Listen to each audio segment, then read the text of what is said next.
অনুশীলনী 3.1 10 নম্বর প্রশ্নের সমাধান করব এখন আমরা। তাহলে 10 নম্বর প্রশ্নটা দেওয়া আছে কি a square plus b square plus c square সমান সমান 9 এবং ab plus bc plus c এর সমান সমান 8 হলে a plus b plus c whole square এর মান কত? তাহলে a plus b plus c whole স্কয়ারের সরাসরি সূত্র দেওয়া আছে, আমরা সেই সূত্রটা দিয়ে অঙ্ক করব। তার আগে আমরা এখানে দেওয়া আছে এটা উঠায় নেব। যে দেওয়া আছে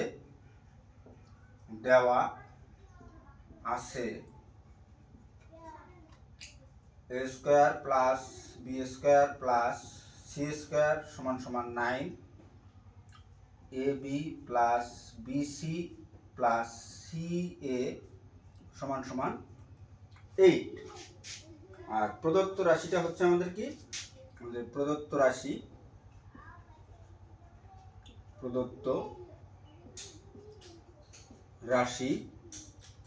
a plus b plus c whole square.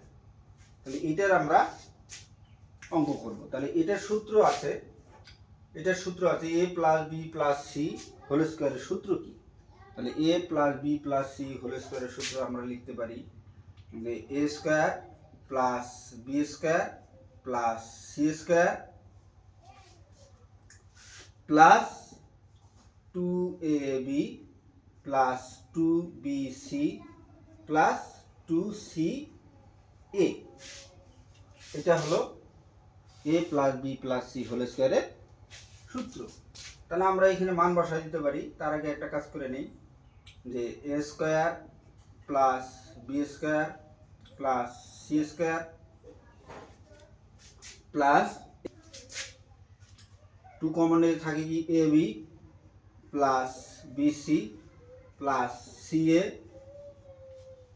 তাহলে এখন আমরা মান বসাই দিতে পারি। সমান সমান a square b square c স্কয়ারের মান কত দেওয়া আছে 9 প্লাস 2 এখানে ab bc c এর মান কত দেওয়া আছে 8 সমান সমান 9 প্লাস 16। তাহলে কত হয় 25। এটাই হলো অ্যান্সার।